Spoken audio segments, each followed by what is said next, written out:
Welcome back to this video. The very first thing you want to do is to go ahead and open up your Play Store. Having opened up your Play Store, go ahead and click on the profile icon. Go ahead and click on Help and Feedback.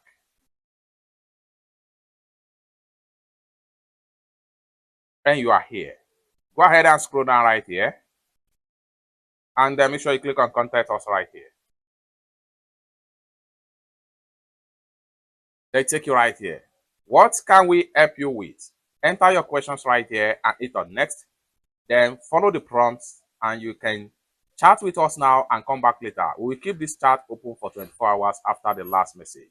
It's that simple. This is a step-by-step on how to live chat with support in Google Play Store to resolve any Play Store issue you might have. It's that simple. For more tutorial tips and tricks like this, consider to subscribe. Thank you so much for watching and I hope to see you in my next video. Bye for now.